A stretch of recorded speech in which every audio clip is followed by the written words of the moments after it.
episode of Hi Ho. Hi. Hello. So, my guest that I have currently, she is the first person to have now done both of my podcasts.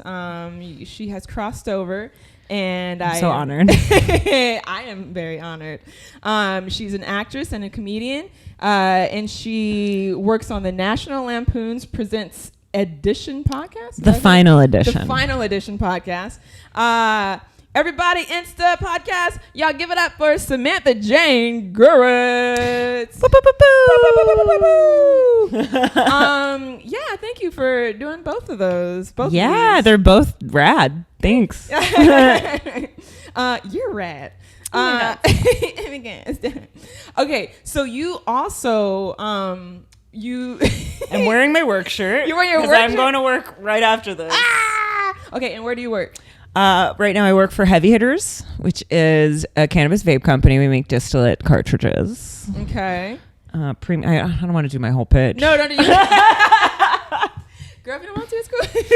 It's great. It's good stuff. It's potent. It's pesticide free, solventless. We have so many. I was going to work, so I brought my sample kit. We had, I believe, 26 strains. It's hard. We came out with some new ones. Okay, so Samantha is holding up right now a whole thing full of like a dozen or so different pens. Yes, vape pens. So these are the cartridges on the battery, all set up, and they're all different strains. That's crazy. They're based on all different strains. Some of them are more flavored, which we use organic fruit terpenes or terpenes from the flower for the flavors. So a lot of them are, they're either going to be like the terpene profile of the strain, or if it's like wedding cake, it's like they found this weird vanilla terpene. It really tastes like cake. Yeah, it kind of weirds me out. Yeah. Honestly, I like the strainy ones, but I like my weed to taste like weed. But if you like a sweet flavor, like sweet, people love it. The ones that taste like fruit, like the strawberry ones. You have a straw nana that's super strawberry. Straw nana. Straw nana. Straw nana. How long have you been smoking weed? I've been smoking weed since I was 15. 15. I feel like when I was a little younger, even like 13, I found my mom's weed in her closet, and it was like skanky old stale as shit weed. And I found it, and then I told my friend Seth about it, and then so we took a little bit, but we didn't have anything to smoke it in. We didn't know what to do. And he had heard, how you can roll it up in Bible pages. We're both Jewish, so we didn't have Bible. Yeah, apparently Bible paper is like it's close like rolling paper. It's like thin. I mean, that makes sense, but I never thought about that. Okay. Yeah, we heard it didn't have Bible, a bunch of Jews. So we rolled it up in some newspaper and tried to smoke that. And it did not work. Nope. Didn't work. Don't do it, kids. Don't try that at home. Yeah, please don't. It's bad. And then I think like a year or two later, he had figured it out. And he had It took you 2 years. Well, he figured out like where to get weed. I've done a lot of shit in my time. But I'm never good about like finding a dealer. Like I get too nervous. Yeah. So I depend on having low life friends. I wouldn't call them low life friends. They are adventurous friends. How about that? Friends, yeah, braver friends. So what do you use your weed for? I don't know why that sounds so crazy. What does it help you with? I started in high school, right? I was already a little bit of a stoner. I think I started using it for 2 reasons, mostly. One, I was getting panic attacks a lot, and they'd put me on Xanax. But Xanax makes me feel a little crazy. Yeah. I also had like super bad depression in like middle school, and they tried putting me on Zoloft, and then Zoloft made me feel crazy. Yeah. And then Phil Hartman's wife shot him, and she had just been put on Zoloft, and I remember that because I'd just been on, and I'm like, oh my god, I'm gonna shoot someone I love. Like, so I stopped taking it. Wow. So smoking weed definitely helped with both of those things. And then the other thing, when I was in school, and this is I don't know if this sounds egotistical or something, but I was like too smart for a lot of my classes, and so getting stoned made me not bored. Like it made it more challenging. It like made it more challenging. So I was still engaged with it. And then because I did the same thing when I went back to college, I was like, why? I'm like, I might have ADD. I don't know. That was undiagnosed or something. Yeah. I'm like, I can't pay attention. This is too boring. Like, it's not challenging. I don't care. Like, I'm just bored. And so I'll get stoned and then I'll like finally be able to listen to a lecture. 'Cause I'm like, oh, wow. Yeah. Mm-hmm. I get it. Like, okay. So what's your favorite of all the however many you have? There's so many. You could tell because it's like the one that's been used the most. What? The Jack Herrera is my favorite because Okay. it's really it's a high energy sativa, so it's the one that's best for me for getting shit done. Like smoke this, clean the house, talk to people, do some shit. Yeah. Like I like an indica at night for sleep because I also have insomnia, but I can't smoke that at day, and I just need a little bit, and then I go to bed. Yeah. You know. Yeah. And then I'm done, and I kind of still like flower for that, to be honest. Before bed. Before bed, I do that too for sure. I am a sativa girl. Sativa diva. Oh, I didn't know that. Sativa diva. I came up with it when I was at work. Yeah. My coworker's like, "Oh my god, put that on a shirt." You should. Yeah. Because I say sativa girl, and I'm like, I don't quite like the way it rings, but yeah, sativa diva. Yes. I'm using that. I'm a sativa diva. Nice. Yeah, but whenever I smoke it, I'm definitely like super proactive, like you say, like cleaning shit, Do you wanna everything. Absolutely. Is there a button or there is a button? Yeah. Okay. Here Buttons are the new carbs, right? Sorry if it tastes like alcohol. I cleaned it for you.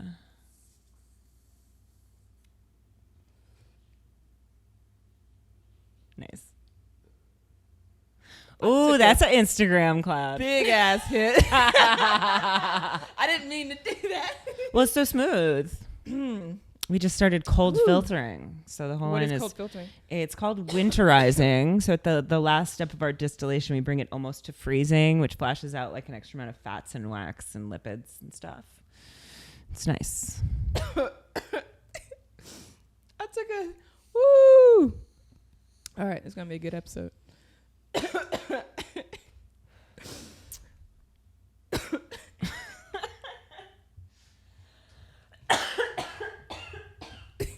I don't know if it affects my cat, but she always goes batshit. She's about to go crazy. Watch. Do you have any pets? Not anymore. Oh. I grew up with cats. Okay. I was like an only child with cats, so they were like my babies. Oh. But then when my last one died, I was in New York and I knew I was gonna move, so I didn't want to like have to move an animal, so I just didn't get one. And then my roommate here had a cat, and then my roommates now have 2 small dogs. So I have like vicarious pets around, but like I don't have my own. You know, that's all right. All right. Tell me about, because you're a comedian. Obviously, you're a comedian because you're super funny. Oh my god, thank you. When did you get into comedy? That's a good question. I like how it's harder for you to answer that than like the weed question. Oh yeah, that I know about for sure. I know I'm depressed. When did I get into comedy?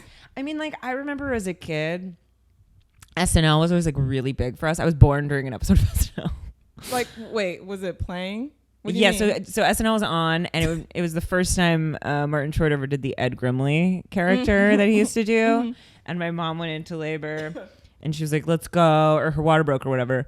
And my dad was like, "Wait till this is over." And he made her wait till that sketch was over, and he is so proud of that because he's like, "I knew that was a great sketch because it ended up being such a big thing." And he's like, "That was the first time we did it, and I knew I wanted to see that." Yeah. I don't know why he's so proud of that. And then my mom is always like, and that's why I divorced him, because I wanted to go to the hospital and he made me wait till the goddamn sketch was over. So that's like a story I've been hearing literally since I was born. Oh my God. And like I remember when I was a kid sneaking out to watch In Living Color by myself at midnight because they would rerun that. Yeah. And I was like obsessed with Jim Carrey. Me too. Because as I know now, I love crazy men.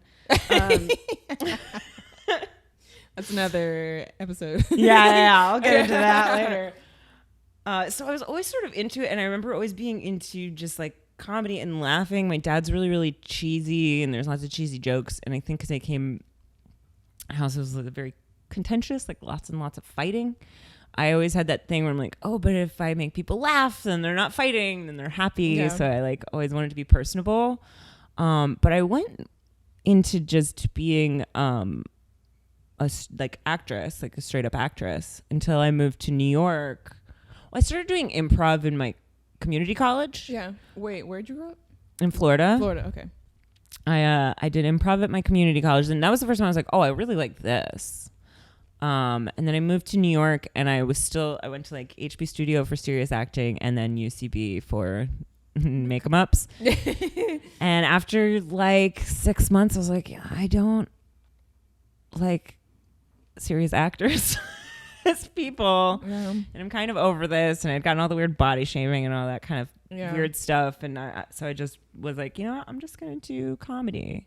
But I still think I just thought of myself as a funny actress and like secret poet.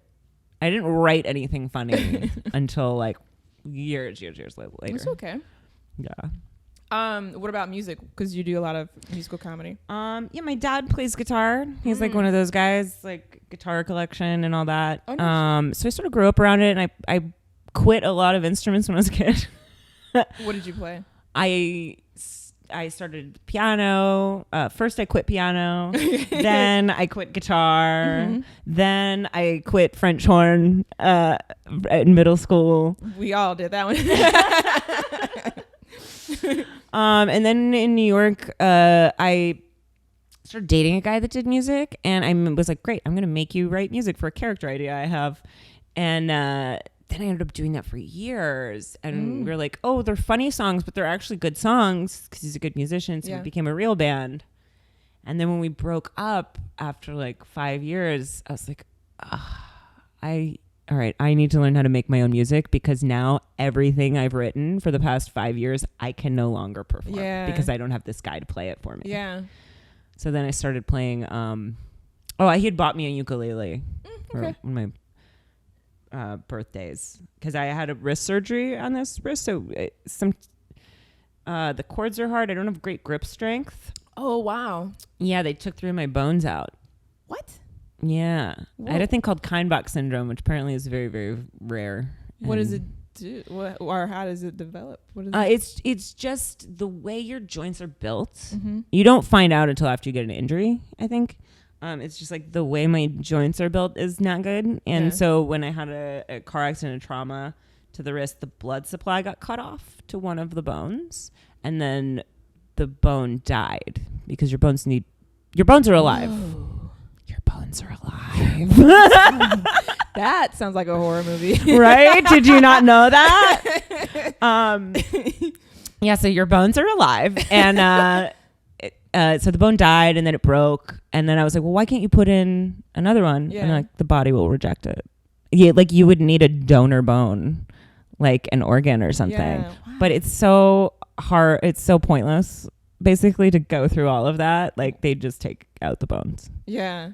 So, but now you have limited mobility. Yeah. I'm not supposed to do push-ups. It doesn't go all the way back. Scar? Is that Yeah, that's the scar. Oh, wow. You can see it when I move a little bit. Yeah. He asked me right before the surgery, he's like, do you want me to come in from this side or this side? And I was like, does anyone choose to have a scar that makes it look like they just didn't kill themselves right for the rest of their lives? Like, do people choose that? Really? Some might. I'm sure people don't always know isn't that the wrong way though? Yeah, that's when because I was like kind of a gothy poetry kid. So that's when people are like, that's not even the way you do it. Like, if you do that, you didn't even want to die. You're just doing it for attention, you know? Dying for attention. You got to go that way if you mean it. Some fucked up friends you had. Yeah, it was Florida, dude. I ain't never had nobody tell me that. Huh? Nobody told you that? Never, no. Well, good. They didn't want you to die. These are kids who are like, if you're gonna do it, like, really, we want to make sure. Yeah, like, let me show you how to do it. No, that's crazy. Watched a lot of The Craft. Okay, I'm starting to see. It's all making sense, Samantha. Right. Because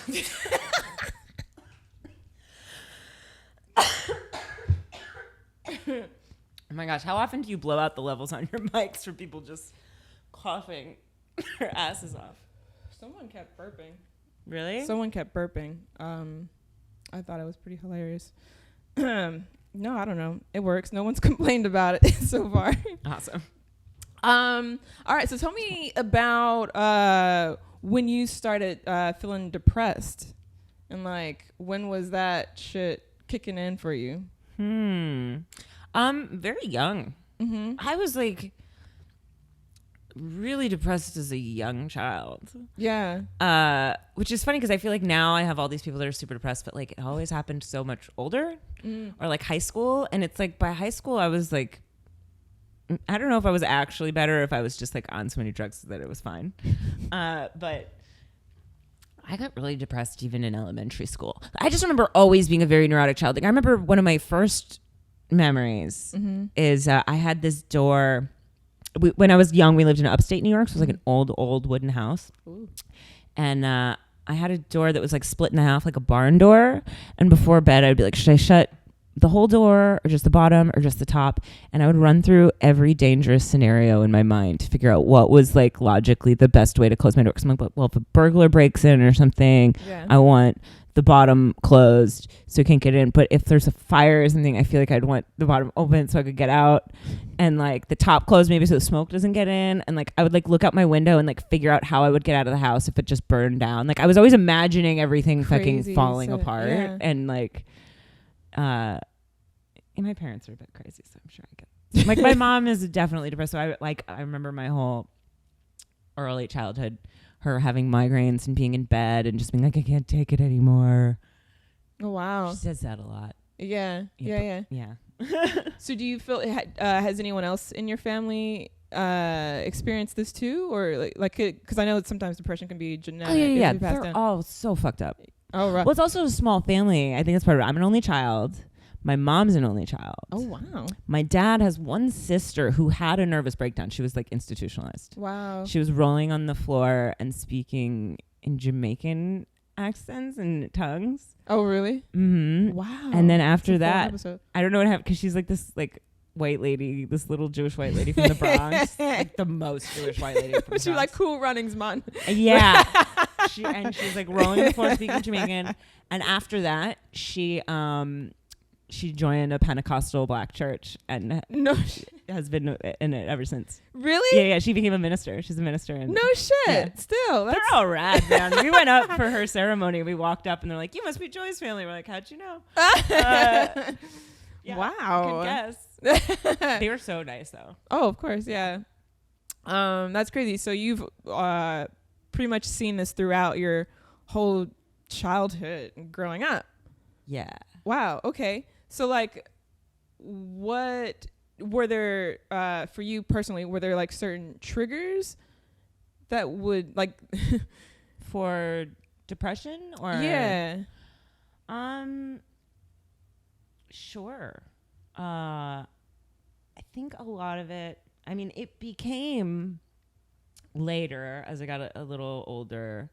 Not too much because I remember being like too big in ballet, when I was like 8 or 9 already. And then like it started going into eating disorder because that's like a safe place for white women to put all of their anxiety. Like I realized later talking to someone about like eating disorders, so like it's an anxiety disorder. Like you know that, right? And I was like, no, I didn't. I just thought I was more wrong. I don't know. But like I feel like a lot of it would come from the fact that I felt like I didn't have control, which I didn't because I was a kid, and that the people in charge of me, like, when you have those flashes when you realize your parents don't really know everything, which normally happens like later, and in like innocuous ways. Yeah. Like I had this nagging feeling that like the lunatics were running the asylum and there was nothing I could do, and I was just kind of waiting it out until I was 18. Really? Because I felt so trapped. Wow. Yeah. Wow. It sounds like your imagination too just like took over. Totally. Oh, I was a kid. I couldn't have dolls. They creeped me out. Like shadows always became monsters. Like couldn't watch horror movies for the longest time. I had a terrifying childhood nightmare. I still remember. Ooh. It was zombies. Yeah. And then I was in the thing, and the zombie looked at me, and it was Ned Flanders, because I had seen a Simpsons Halloween special somehow, and that got into my brain, and I was terrified. Oh my gosh! I'm telling you, horrifying Ned Flanders, face falling off.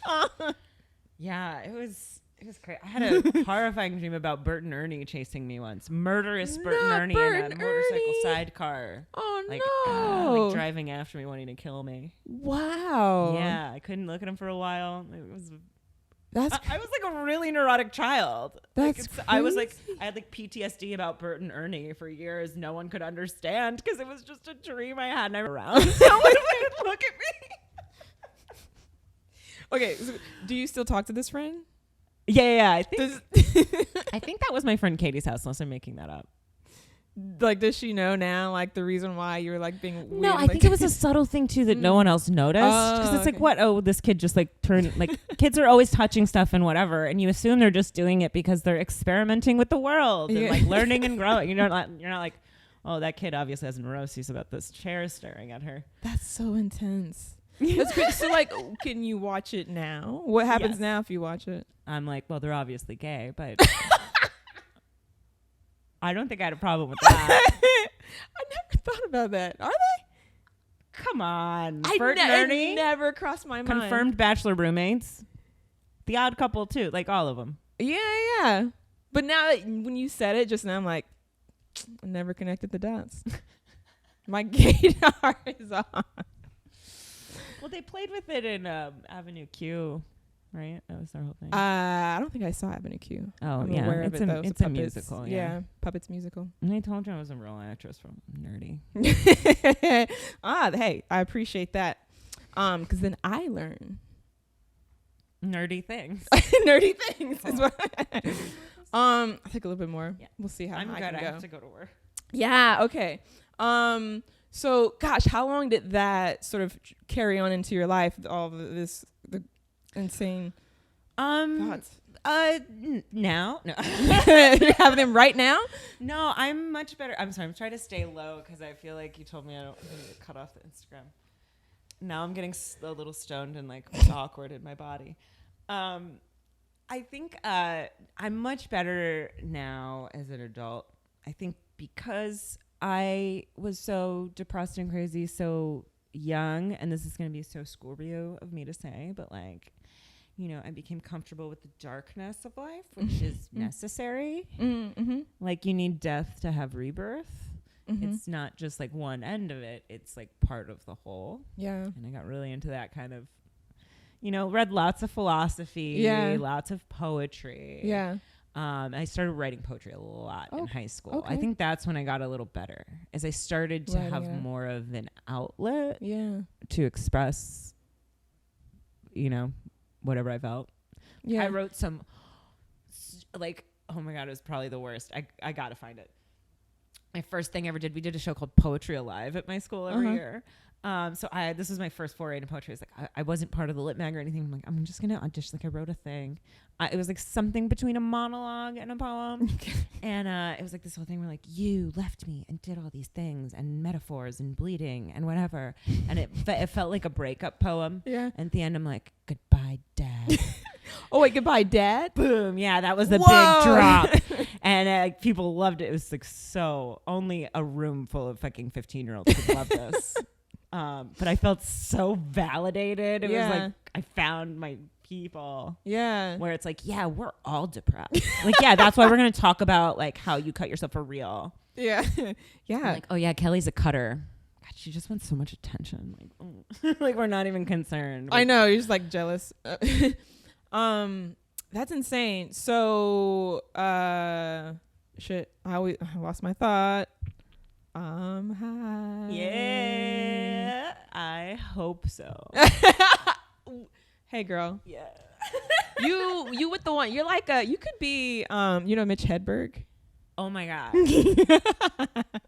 Oh my God. What? That's gonna make my week. I'm gonna be like, guys, I'm the new Mitch Hedberg. Bitch Hedberg over here. Bitch Hedberg. What? It's good. Thank tight. you. It's Thank tight. you. Wait, I know, like, you probably talk about it or What? have talked about it. Because What? now I'm like, well, I want to know your story. Oh, okay. But, like, What? I don't know. What do you want to ask me, Sam? Were you a depressed child? Were you a happy child? I think it started young, and I can't. I was trying to figure out with my therapist, like, what at that young age happened, and I'm still trying to figure it out, but definitely young, like you said. I think my mood I noticed my mood would change so much, almost like bipolar, but not. It was a long period of time. Like I'd just be angry for like months instead of just like. That is more like bipolar. Is it? Okay. Yeah, Okay. bipolar is like you'll go through manic episodes and depressed episodes that could last weeks to months. Oh yeah, Days, so weeks, it's months. like yeah. Just mood swinging during the day isn't being bipolar. Okay. Okay, great. Yeah. Which I do that too. But yeah, I don't know when it happened, but sometime at a young age is when I started like just being angry for no reason or whatever, different things like that. And then like as an adult, I didn't realize that I had it until someone asked me to be on their show about depression. I was like, wait a minute. Wait, when was that? This is back in LA. It's still here in LA. 2014. I think when I like moved back to LA and got back in. That's like not long ago at all. Very recently. Yes. Even like living in New York, like I can see myself now like I was in like an episode. I was in it, like fucking in it. Like I would use music to sort of bring me out. Like I remember like I found a John Mayer song that lasted my train ride. It was like a long song that lasted my ride to get off, and that allowed me to like not fucking lose my mind and like. Well, the train is the worst. Yeah, but that on top of being depressed and on top of like not liking your job. So yeah, One of the best train rides I ever had actually when I lived in New York. It's like 2 or 3 in the morning, you know, and you're alone, woman alone, waiting for the train, and something had happened with some boy. I don't even remember who, because they're not important. It's just, you know, I just feel a lot of feelings. Yeah, dude. But I just lost it and just started like bawling, like no shit. full on, just full streams of tears just dripping off your face, like full on, not like wailing, but just like not holding it back. And all of a sudden, all the creepy dudes and shit that are around at 3 a.m. were like, oh, fuck. Feelings? No. And they like kept, I've never had more personal space on the train. Just cry on the train. I never felt safer. That's insane. It was so weird. I was like, oh my God, crying is the best defense for men. From anyone, really. No one wants, they're all like, I don't want to deal with I don't want to deal with whatever's going on over there. Okay. Bye. Fuck that bitch. That is so fucking true. That's true. That's crazy. You realize it at that moment. Yeah. That's insane. It was like it's the silver lining. Yeah. To crying on the train. Yes, it's kind of nice. No one's bothering me. I don't know if I ever broke down the train, but I have definitely. Like stare out and just like you could be talking to me, you have to like snap your fingers, I'd just be gone. I remember having like hard times reading shit, thinking that I needed glasses. So like that's how deep it like. And then I always felt like there was like I'm at the bottom at the lowest point, but then there's a level like I find a little trap door or something and fall beneath it and go even further down. It's so yeah, fun. Yeah, super fun. So yeah, I've had it like. I think the peak was probably right after the election. Like literally. A lot of people did. And honestly, the judgiest, bitchiest part of depressed me is like, come on. Yeah. But really, like, earn your depression through like abuse or something. No.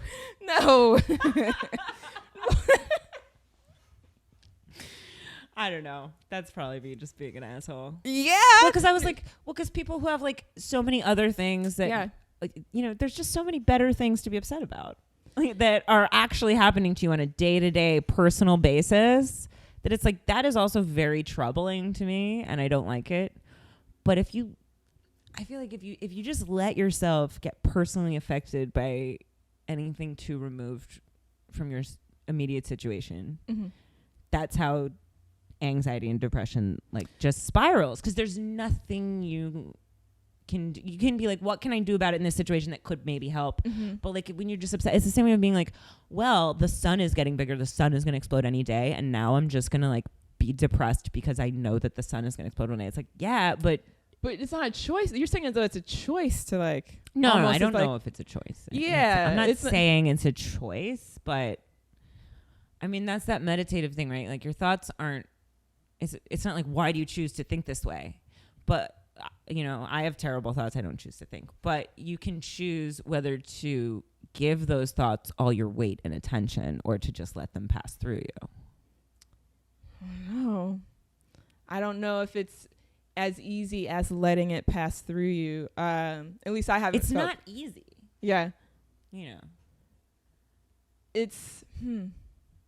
I mean, that's the only things that I've found solace through, really. Is like meditative concepts, Buddhist concepts, New Agey things, but where they all overlap, because a lot of them, any single train of thought or any single philosophy, I feel like will end up, you know, having just stuff that's a person wrote it, and people are fallible, and, you know, absolutely, and people have different things that work for different people. We all are so unique, but I like the idea of you know, being in the moment, being in your present moment. Yeah, is really the only way I can be happy, is being in this present moment now, looking at this sunshine or that shadow or this tree, and being like, I get to be here and experience this.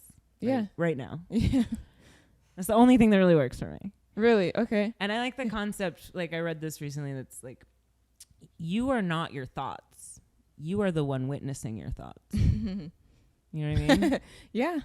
So, like, the you is this was from The Untethered Soul, this kind of new agey book my mother insisted I read for 2 years. Okay. That the writing isn't great, but some of the ideas are really good. Okay. And it's like, you are not, like, it's like, what are you? Define who you are. Like, I'm this person who lives here and does that. Okay, but you're not really that name. That's not really, you know, that's not who you are. Right. You're not that location. You can move. You're not this job. You can get a new job, and you're still you, right? So then those things aren't you. They don't define you. Right. Are you your body? Well, you know, your body can change. You can do all these things. Like, that's not really even you. And then are you so then you must be your thoughts and your feelings. It's like, well, but your thoughts and feelings change all the time, but too. What and are you are still consistently you. You are the one witnessing it all. Like, that's I don't know, you get into that concept of soul or whatever. Yeah. But it's easier for us, we get bogged down in all of it being us, but then it's easier to detach from everything, and except until you get to your thoughts and stuff, you tend to think like you are your thoughts. But right. I feel like the only time I can get to, not the only time, but it helps, the weed is what helps me get to that detachment and like seeing like, yeah. Oh yeah. Yeah. Before I started taking medication, I felt like I was full on detached and removed, and was seeing everything was just weed. I was like, I'm seeing everything. Yeah. Everything. Yeah. Myself and like, but the issue was that I couldn't do anything about it. It was like I'm watching it, but I couldn't do it, change anything. So that was like, the medication helped me do something about it. Yeah. Yeah. For sure. Yeah. Have you seen a therapist at all? A little bit, but I mean, I probably should more. I'm not opposed to it. I'm a little scared of doctors, and I have trust issues, so it makes it hard for me to meet someone and go, great, here's all my everything, you know? Yeah. I'm like, who the fuck are you? And I got into that with my first only adult therapy, really. I kept being like, so, but who are you? And what's your, and she's like, this is about you. I don't talk about me. And then that started to weird me out, because she was so about that, where I'm like, I want to know whose opinion I'm getting now, because it matters to me. I can sit here and tell my life story to anybody. I'm a very open person, obviously. Yeah. I feel like I don't have a thing where it's like, I'm never going to talk about I used to. And then the more I started not caring and just being like, maybe someone will hate me for this, but it's what I thought. And just getting it out. Because everything you don't say, it's like you hold, carry. So I'm just like, okay, I don't care. I mean, sometimes I do, don't get me wrong. But, of course. In general, it's like I will talk to my friends about all the things that I talk to my therapist about. Oh, wow. So the just talking wasn't doing so much for me. I started to ask her, I was like, here's the thing though. I don't have any good coping skills. What I want is like for you to help me figure out better ways of dealing with shit rather than, being bulimic again or something, and I remember going through like some real tough shit. And I had said that. I was like, I just need healthy coping skills because I don't know what to do except like drink more or like smoke more weed or whatever, which, is fine. But it's like, I know it's not productive long term and I just need ways to deal. And she's like, well, we could do that. We could give you some breathing exercises or something. But I think we'd be missing the point. And then I was just like, then what's the fucking point? Because you're not telling me what the fucking point is. Yeah. And you're not giving me the exercises. So basically you're doing nothing for me. Fuck you. And then I left and she called me and she's like, oh, you should, so I was dating someone who'd gone through a relapse and it was very hard, of like harder drugs. Much more serious than anything we're talking about. But yeah, totally different. More like pharmaceuticals, actually. Wow. Okay. Yeah. I mean, it wasn't, but could have been OxyContin. Basically the same thing. Okay. But then she just called me in and she's like, why don't you go to, an Al-Anon meeting or something? And I was like, okay, so you're basically telling me that the best thing that I can do for myself right now is not seeing you and driving across town to give you not a lot of money. I was on sliding scale, but I'm so poor. Like, it adds up a couple $100 every month to talk to someone who I'm starting to be like, was that your only? That's my only adult therapy. Okay. Like my parents took me to see a child therapist once when they were divorcing, but I was already like 12 and they took me to see like a child therapist. Like I was already too big for the chair. I was like a monster in the little baby chair being like, I don't know. Like, and it just felt so patronizing. And she made me play a board game called My Two Houses. And you'd roll a dice and be like, I'm spending the night at Dad's tonight, and that's okay. And like, wow. That I've seen it in movies, but never. I didn't know that was like a real. Yeah, and she kept asking me to draw shit, and I kept just looking at her like, oh my God, I want to punch you in the face, lady. Like, because I would have killed if she just sat me down and was like, what are you feeling? Talk to me like a fucking person, because I'll be the one person to talk to you like an adult. Because nobody's doing that. And then it was just more of people treating me like a child. And I got so pissed. That's like, crazy. Yeah. Oh, I'm so mad. Yeah. But you also, at a really young age, you seem to have matured like so to like have all that understanding as you're sitting there. Like, okay. Like, yeah. My mom always called me an old soul. You do. You have the old soul. I think sometimes when you have parents who are a little crazy, you become the parent rather quickly because there isn't one. Totally. Yeah. So like I'm an only child, but my mom is the original only child. So there wasn't room for another one, really. Yeah. I became like her little sister at first and then later like a single mother basically. Wow. Yeah, so you've been through She admitted it last time I visited her, finally. We said something and I was like, can we go? Like, are you ready? Like, are you going to whatever? And she's like, you've always been a great mother to me. Are you guys really close now or? Yeah. I think we were like too close when I was a kid. Like she had me like convinced that, I don't know. We can't see who's watching this, can we? Oh, can we? I always forget that it's recording. I think it's fine. Okay. Well, she was, I told her I do a podcast that I've been doing for 2 years the other day. And she's like, you do a podcast? I'm like, Mom, 2 years I've been doing this. I think she's a bit of a narcissist. She has a bit of a bipolar. So it could just be that. But like, I was with her all the time. Kind of like I felt like I was her little dog, you know? Oh, wow. But a kid. Yeah. Yeah. Okay. I don't know. I don't know how to explain it. And we smoked weed together for many years. A lot of people have come on my show and have said that. I'm like, damn, I never smoked weed with my mama. Yeah, I smoked weed with both my parents. Really? Yeah. My dad took a lot longer. Yeah, it sounds like your dad, from the way you described your dad, it sounds like he would have been the one first. They both smoke weed. My mom doesn't have boundaries. I don't know. But like no mom does. Like you came out of her vagina. Like there is no boundary anymore. Well, no, like she'll also try telling me about her sex life and stuff, and I'm like, too much, Mom, like, too much. Man. Like she what she's always saying is that I'm her best friend, which is great, but she's not my best friend. And I would like to have a mom. Yeah. You know, I've got friends. Yeah, I need a mommy. Yeah. Yeah. Gotta give up on that one, unless there's any mommies out there. Are adopting. Still adopting. Adult adoption. Adult adoptions.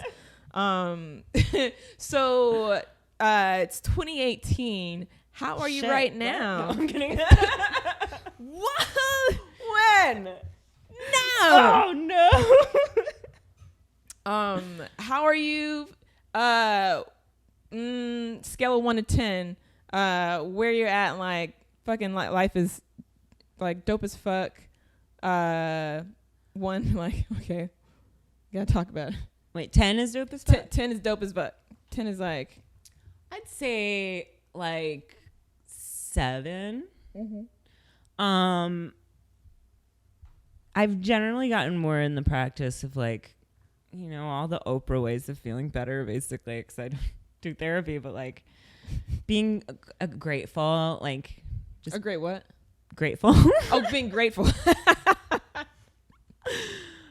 You know, like every day I'll try and find at least something where I'm like, well, I'm really grateful that, you know, whatever, like I got to move to Los Angeles, or I found this apartment, or like, oh, you know, I have, I don't have to share a bathroom with too many people. Like, yes. I do have to share with some people, but not as many in New York. Like it's so much better than New York. Like I'll constantly be thinking about what things are better than.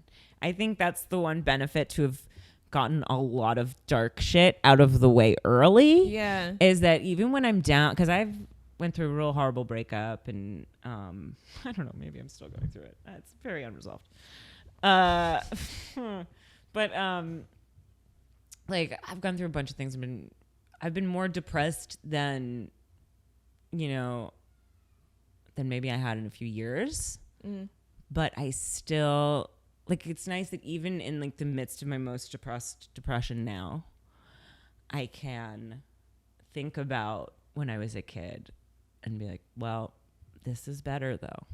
At least it's not that. Yeah. So at least we're moving forward. Yes, absolutely. Each year it's better It's than good the one to before. remember, Yeah. you know, yeah.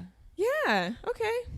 That's good. And like, you know, I live in California. Yesterday I was working on the west side, so I just went to the beach, got a beer, sat on the beach and like drank a beer by myself and was like, this is beautiful. And I get to do that. Yeah. Couldn't do that in New York. No. That's pretty tight. I like that you went to the beach and had a beer. Yeah. Well, let's start to wrap it up. Man, this is such a fun How are you episode. doing? I'm doing great. You mean like right now, or what do you mean? In life. In life? I guess. It's been up. I had I had a down day. I ran out of my mirtazapine, which is my antidepressant. And on Memorial Day, some like weird shit happened, and I think that triggered.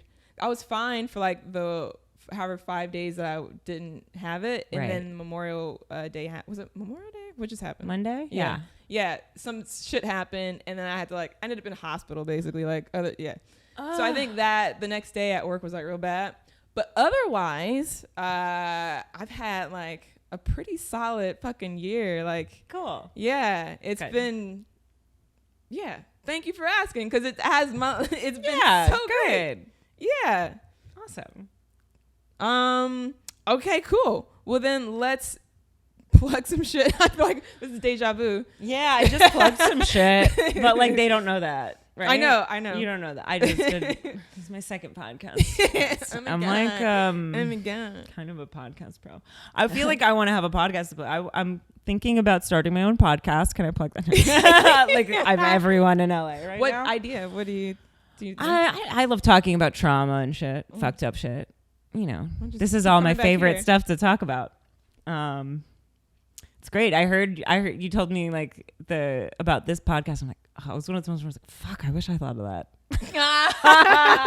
It's great. I win. It's good stuff. It's good stuff. Yay. I do the National Lampoon Presents the Final Edition podcast. I get drunk on that live stream instead of stoned. Ooh. If you want to watch me really shoot my mouth off. I'm going to be in a show with Matt Pinfield this Friday at 10 at the Pack, which should be really dope. Playing bass for the first time Bass? in years. Yeah. Whoa. It'll be bad, but it'll also look cool. Next Thursday, the 14th, I'm in the King Prawn, which is a spank at UCB Sunset. And then my website is SamanthaJaneGurewitz.com. I don't know. Just follow me on Instagram or Twitter at SamSweets. That's really, I just kind of want to become a social media influencer. It looks like a really fun gig, right? to do that. I think of weird things and then I post pictures of my face.